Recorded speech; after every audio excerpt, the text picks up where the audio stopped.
Déjame compartir la pantalla. Perfecto. A continuación nos va a acompañar la doctora María Belén Atienza y es médica por la Universidad San Francisco de Quito, microbióloga del Colegio de Ciencias Biológicas de la USFQ. La doctora nos va a acompañar el día de hoy con el tema lo que todo médico debe saber sobre el uso racional de antibióticos. Muchas gracias, doctora María Belén Atienza.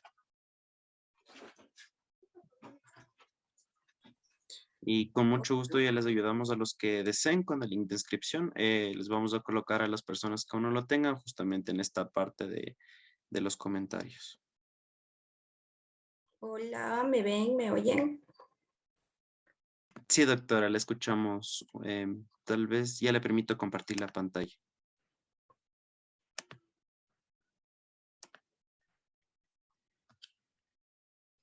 ¿Listo?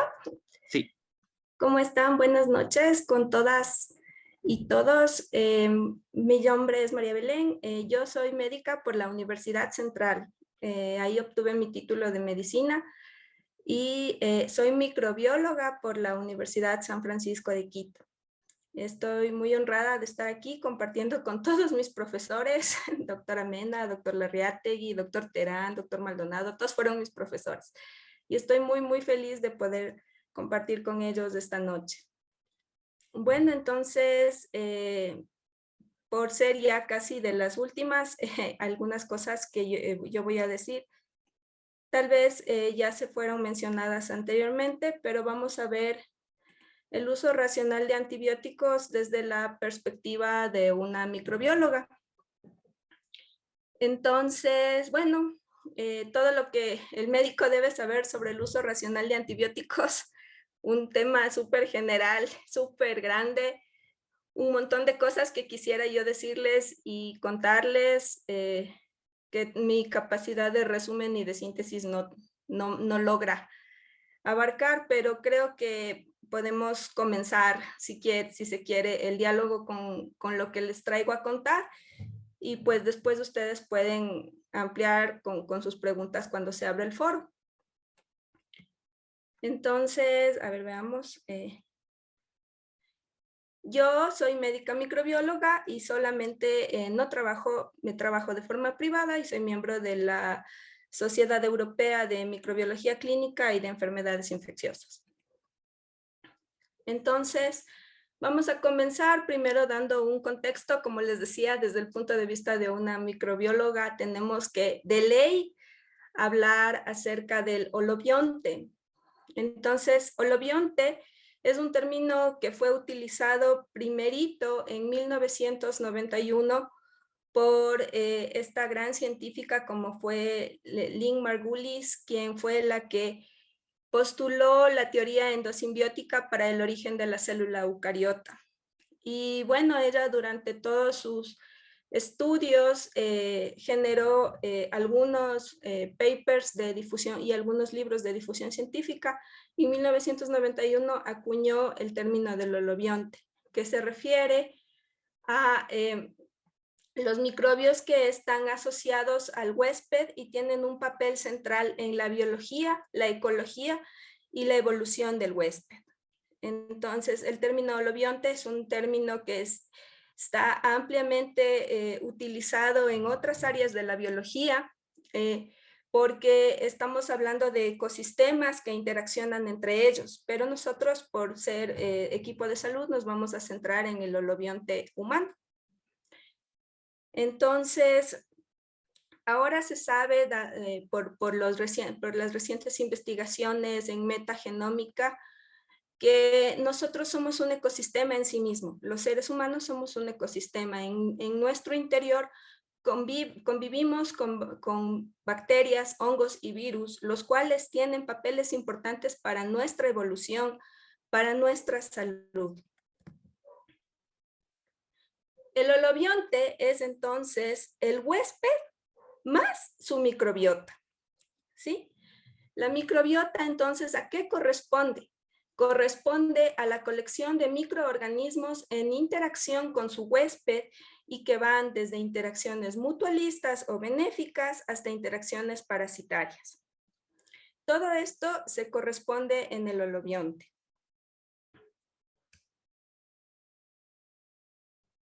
¿Y cuál es el impacto de la microbiota humana, en este caso, que nos aboca aquí, en la salud del huésped humano? Existen muchos grupos de investigación que están abocados a buscar esta relación y están intentando descubrir cómo restaurar la microbiota alterada. Puede ser eh, de las soluciones a restaurar la salud. Existe evidencia hasta ahorita circunstancial, donde se sabe que la microbiota puede estar, la disbiosis en este caso, ¿no? Puede estar relacionada con enfermedades que hasta ahora no tenían un origen en el mundo microbiano, como por ejemplo el Alzheimer. Ahora se está investigando y se sabe que no tenemos la capacidad de cultivar el 100% de bacterias que existen en el planeta Tierra y peor aún en nuestro cuerpo. Es por eso que a través de las técnicas de nueva generación, de secuenciación de nueva generación, se han encontrado algunos géneros bacterianos que no pueden ser cultivados. Y como pueden ver en esta gráfica, la disbiosis es al fin y al cabo la que puede estar causando ciertas enfermedades como caries, periodontitis, gingivitis. Pueden estar causando, por ejemplo, ya sabemos, enfermedades relacionadas con el TORCH en pacientes en neonatos, pero vaginosis, enfermedades de transmisión sexual, pero también la disrupción del microbioma puede estar relacionada con enfermedades crónicas como obesidad, síndrome metabólico, diabetes. Algunos postulan que el uso o la exposición temprana a antibióticos predispone a los niños a ser atópicos, alérgicos, a que tengan problemas de acné. Entonces, el estudio del holobionte y del microbioma es algo que está súper de moda y que es algo que nos está dando muchas respuestas, algunas preguntas que teníamos hasta antes de la secuenciación de nueva generación. Hay un autor que propone que la alteración de la homeostasis del microbioma nos predispone a un estado proinflamatorio y preenfermedad, y que cuando ya viene la disbiosis podemos incluso generar enfermedad. Todavía sobre esto hay mucha tela que cortar. Esta información se tiene que tomar con mucha cautela, porque no es una causa única de que restauramos el microbioma y ya nos curamos o algo así.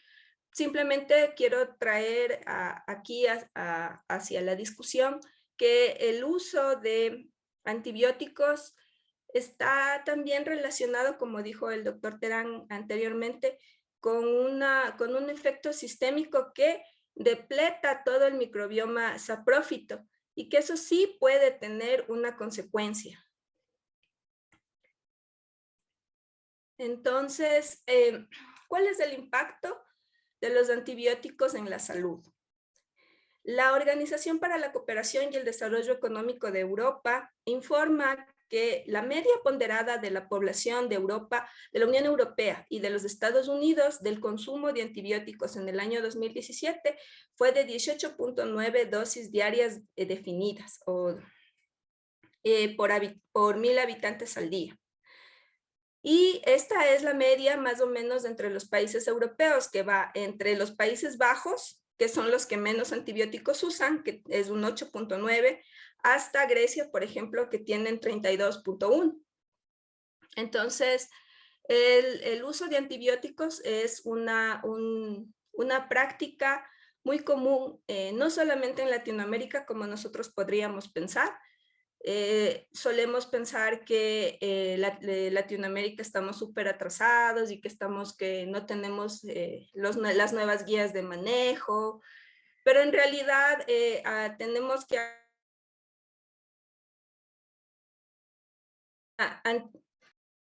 terapia es realmente una arma de primera mano para cualquier médico en cualquier latitud del mundo.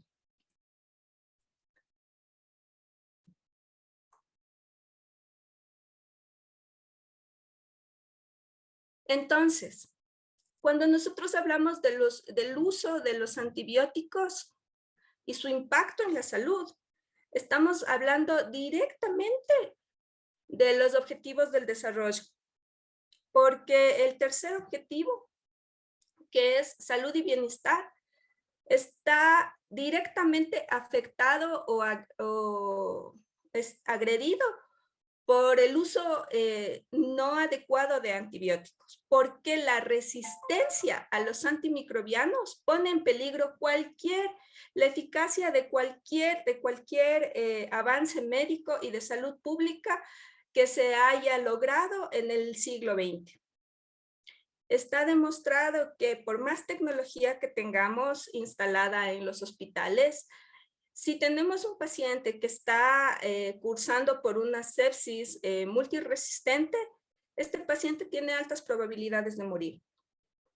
Yo realicé mi tesis acerca de uso racional de antifúngicos. Mi tesis era sobre biopelículas de Candida albicans.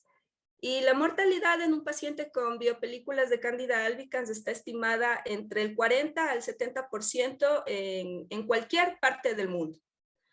Entonces, no importa las tecnologías que vayamos desarrollando, si es que no logramos controlar la resistencia a los antimicrobianos, estamos llevándonos por tierra todos estos esfuerzos.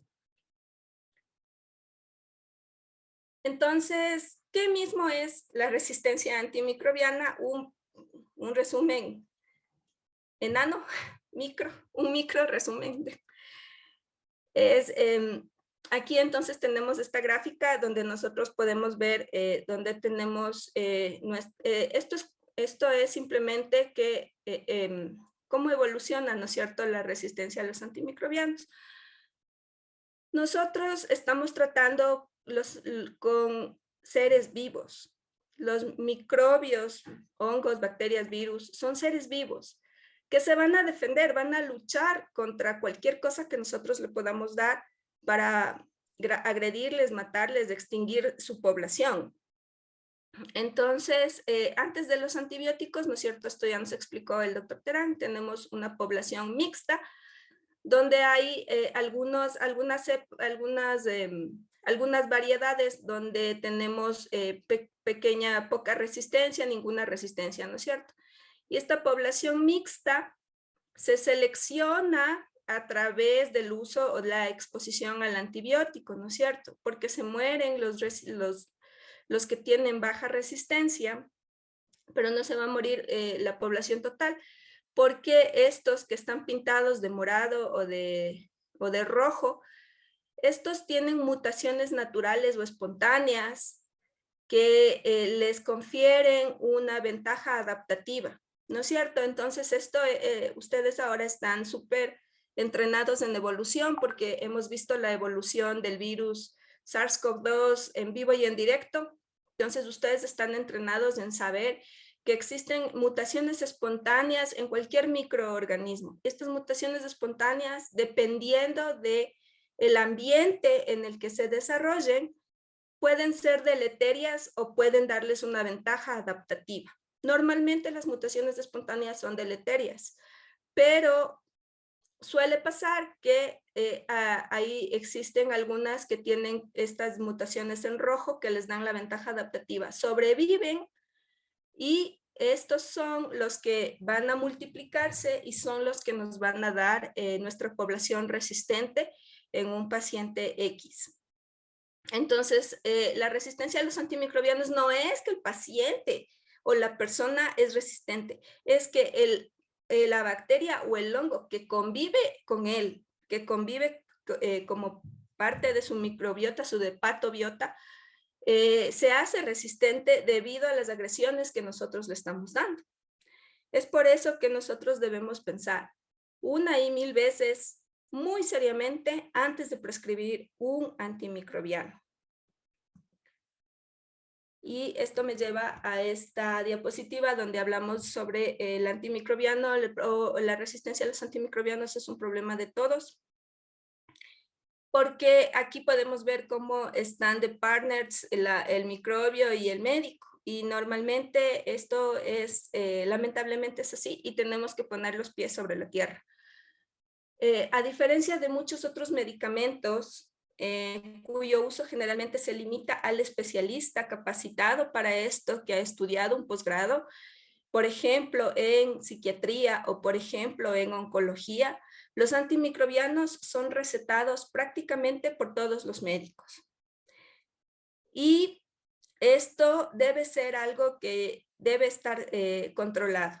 O sea, si bien es cierto que a nosotros durante nuestra formación, y como digo, o sea, recibí la mejor formación de todos los profes que tengo el honor de compartir, cuando uno recién se gradúa de pregrado, no está al 100% capacitado para prescribir un medicamento. Por eso es muy importante las charlas de los anteriores doctores donde ellos hablaban de volver al libro, de volver a leer, de buscar la guía de manejo, de buscar un colega que tenga una experiencia con esta patología A o B para tratar de hacer el mejor uso de un recurso que es limitado, porque también tenemos que entender que los antimicrobianos se están convirtiendo más o menos en el petróleo de los médicos, porque el rato que nosotros estamos desperdiciando los antimicrobianos va a llegar un punto en el que ya no lo podamos utilizar. Entonces es un recurso limitado como oro y tenemos que aprender a gestionarlo de la mejor manera. Entonces, siempre es importante poner los pies sobre la tierra y entender que si nosotros no hacemos este uso racional de antibióticos, buscando las guías, regresando a los libros, preguntando a los que un poquito más estamos estudiando esto, porque nadie sabe todo, obviamente, tenemos que hacer consensos entre todos. Posiblemente haya que hacerse juntas médicas para indicar ciertos antibióticos en ciertas personas. Ese es una de las cosas que deben quedar claras sobre lo que debemos saber del uso de antimicrobianos. Es que no todos sabemos todos y posiblemente el conjunto de las ideas donde estamos todos sea el mejor approach para un paciente. El manejo en equipo multidisciplinario. Entonces, siempre tenemos que tener en cuenta que, como bien nos enseñaron en la universidad, nuestro primer deber como médicos es no hacer daño. O sea, después de todas las cosas, antes de cualquier cosa, es no dañarle más de lo que ya está. Y aquí tenemos un ejemplo. Durante la pandemia, del 71.9 al 74% de los pacientes con COVID-19 recibieron antibióticos, donde solo del 1 al 20%, digamos exagerando, fueron confirmados por coinfección bacteriana o fúngica.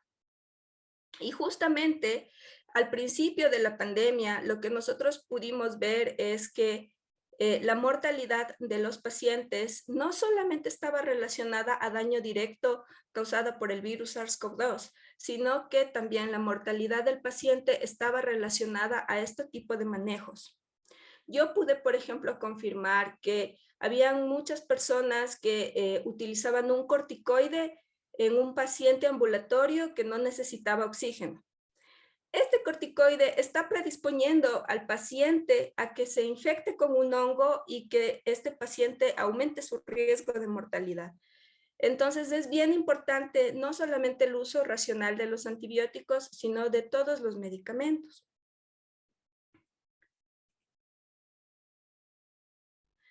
¿Qué es lo que nosotros tenemos que hacer ya como medidas, digamos, para luchar contra esto? Tenemos que hacer intervenciones para disminuir el uso excesivo de antibióticos porque tienen el potencial de conservar los antibióticos y mejorar la seguridad. En atención primaria de salud, donde me imagino que están ustedes, lo que más se ven son infecciones del tracto respiratorio alto. Y normalmente está escrito o descrito por algunos investigadores que los antibióticos se dan con libertad en infecciones para el tracto respiratorio alto.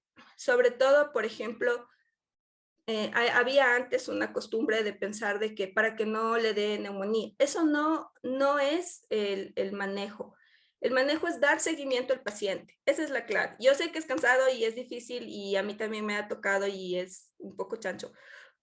Pero es posible que nosotros debamos decirle que regrese, o si somos médicos rurales, nosotros como médicos rurales regresar una y otra vez a la casa.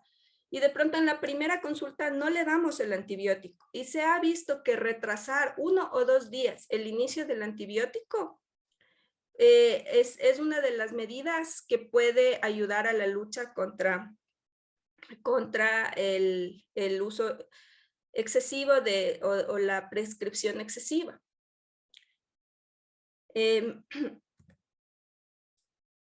Otra herramienta que está en nuestra mano y que debemos utilizar son las pruebas rápidas, porque las pruebas rápidas mejoran la adherencia del paciente al tratamiento, porque existe un componente psicológico no solo en el paciente, sino también en el médico, porque elegir un antibiótico es algo muy subjetivo, es simplemente lo que en ese momento de la consulta yo pienso que va a ser lo mejor, aunque haya leído las guías y lo que sea, ¿no es cierto? Puede pasar lo que decía el doctor Maldonado, que en la guía dice el antibiótico patito, el antibiótico amoxiclavulánico, pero yo no tengo amoxiclavulánico porque no está para el primer nivel de atención y tengo otra cosa. Entonces, en realidad elegir un antibiótico es un arte, es un arte. Pero nos podemos agarrar de pruebas rápidas como para descartar que haya, por ejemplo, un estreptococo. Porque por ejemplo, nos guiamos de los criterios de Centor y decimos tiene fiebre, tiene ganglios, tiene pústulas. Y supóngase que las pústulas eran por Coxsackie, que el virus Coxsackie también da pústulas. Si tenemos pruebas rápidas, yo me acuerdo cuando yo era estudiante y decían, no, las pruebas rápidas solo tienen un 60% de efectividad. ¿Saben qué? Ese 60% es mejor que nada. Y tenemos que utilizar lo que hay a la mano. Ahora salieron las pruebas rápidas para H1N1, pruebas rápidas para SARS-CoV-2. Utilicen si es que pueden, si es que tienen, si es que está de su mano, si es que no les tengan miedo, porque les va a dar a ustedes confianza como médicos. Y el paciente va a ver y va a decir, ah, no, es que me hicieron una prueba y me dijeron que necesito antibiótico y me voy a tomar como el doctor me dijo. Es una cuestión psicológica también.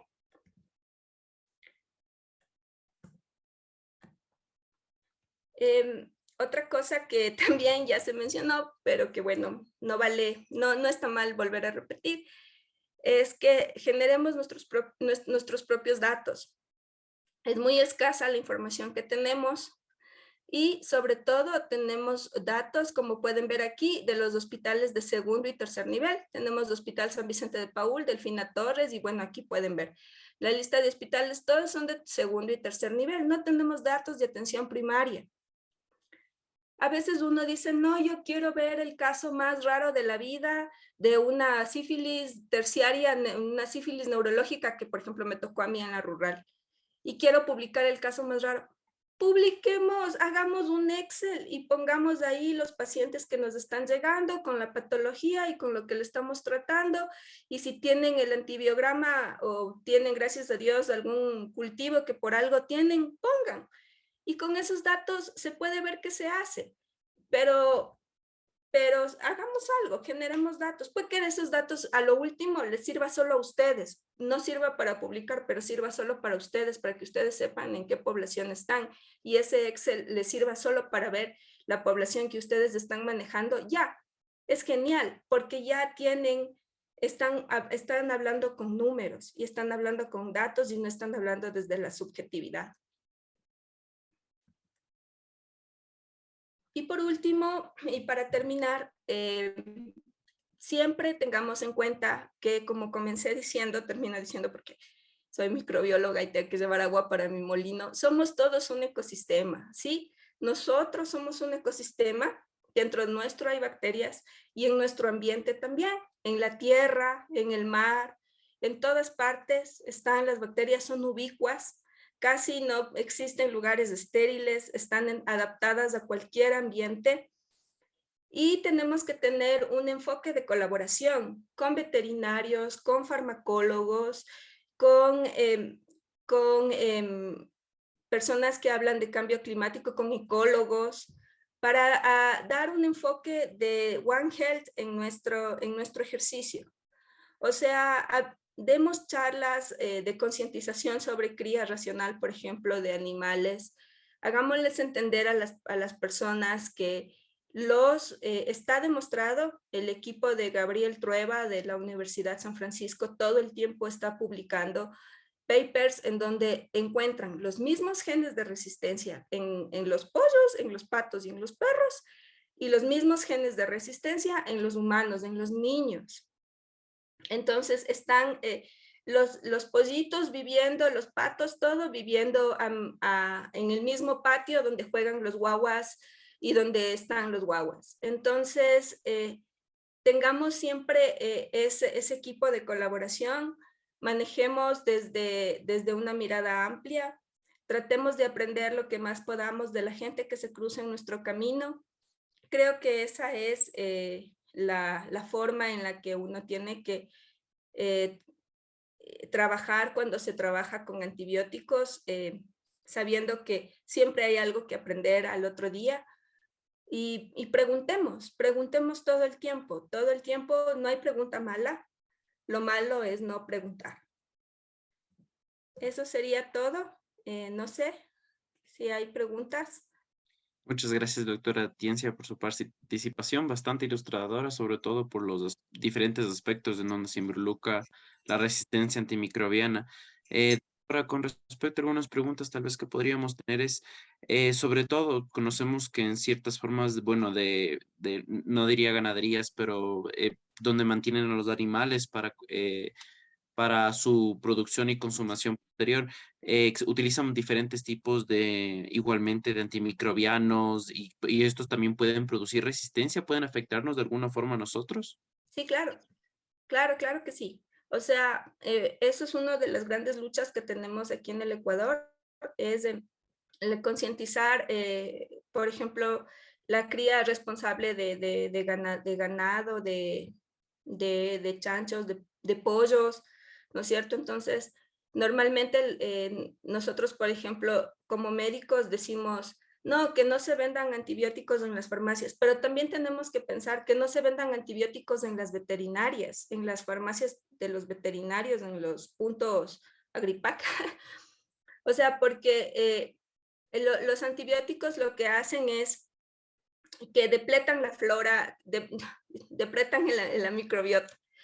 Y esta depresión de la microbiota predispone a que crezcan algunos géneros, por ejemplo, se bajan los firmicutes y suben otros que se llaman bacteroidetes y probetelas. Bueno, y estos lo que hacen es que predisponen a que se engorde el mamífero, digamos el humano, la vaca o el chancho.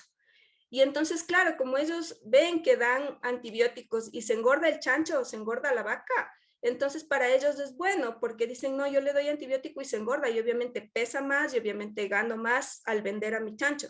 Pero en realidad lo que están haciendo es que durante todo el proceso de cría de ese animal que usaron antibióticos, en las heces de ese animal salieron bacterias multiresistentes que por transmisión horizontal de genes van a transmitir a bacterias del ambiente y ese gen de resistencia se va a quedar en el ambiente. Entonces, por ejemplo, si está un niño ahí de 2, 3 años y se toma agua contaminada, entonces va a él ingresar una bacteria multiresistente a su sistema y puede hacer que esta bacteria, porque son muy promiscuas las bacterias al transmitir estos genes de resistencia, se transmiten así súper rapidito. Por eso les decía el doctor Terán que solo son 12 semanas, porque se transmiten rapidito. Entonces, sí nos afecta directamente.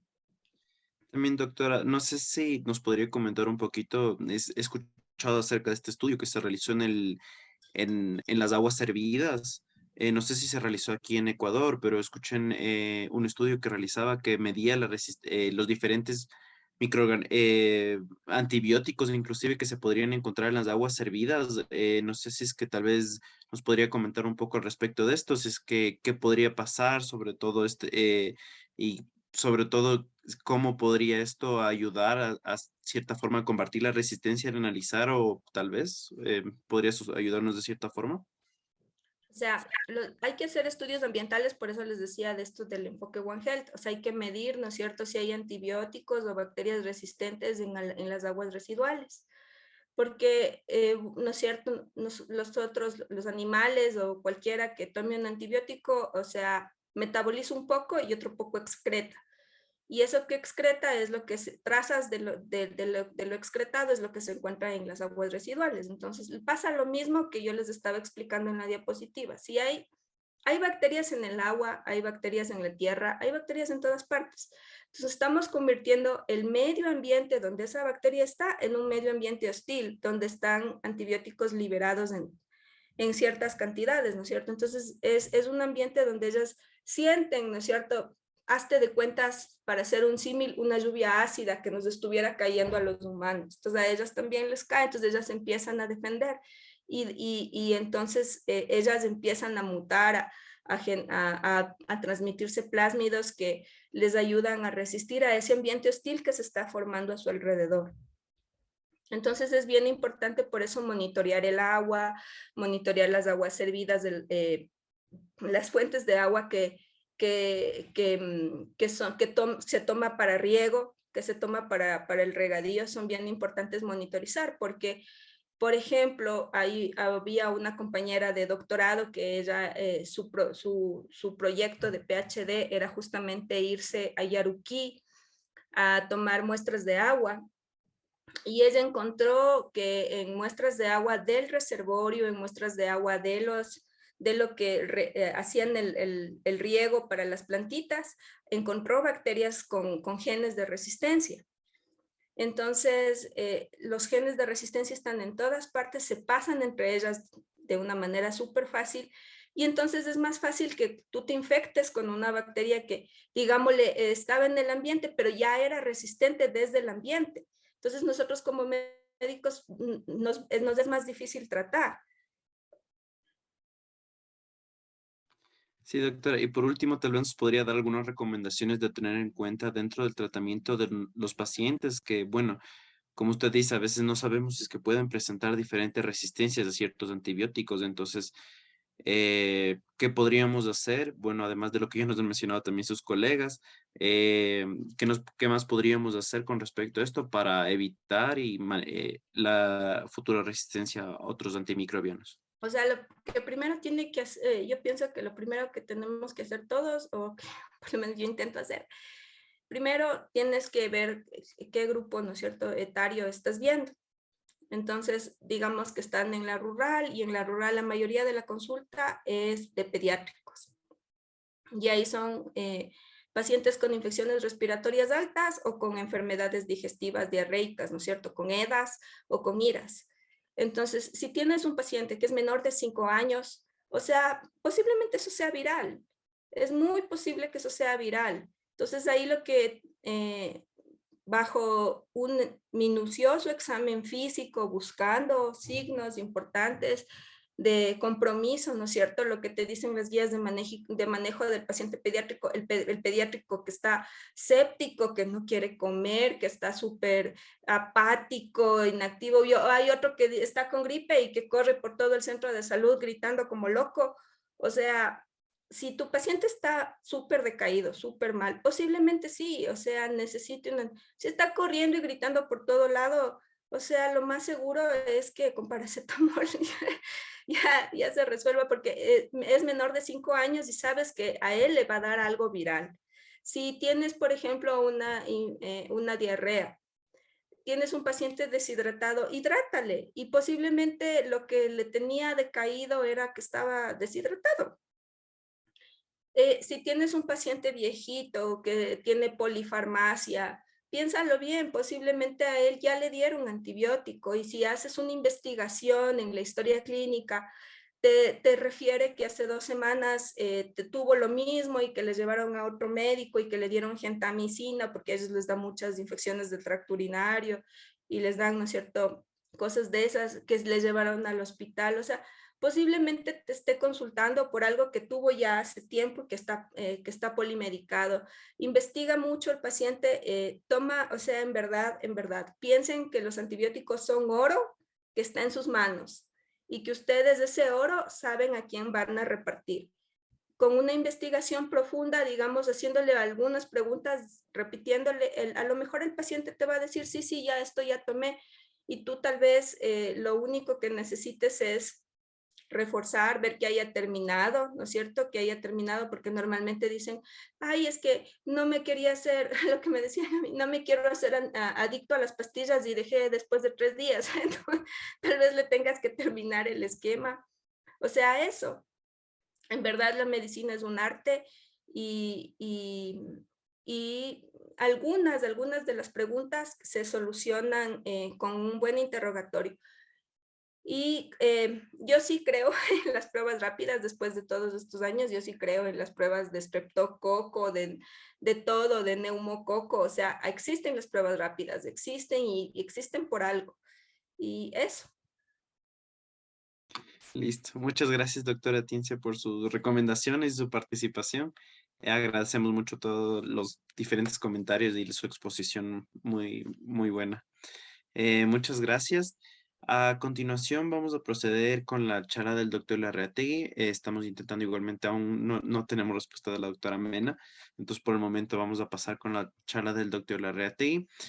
Sin embargo, les invitamos nuevamente a las diferentes personas que están conectadas últimamente que si desean inscribirse, por favor, esto les servirá a ustedes para adquirir certificado de aval con 60 horas curriculares que les sirve para aplicar a cualquier tipo de posgrado a nivel nacional.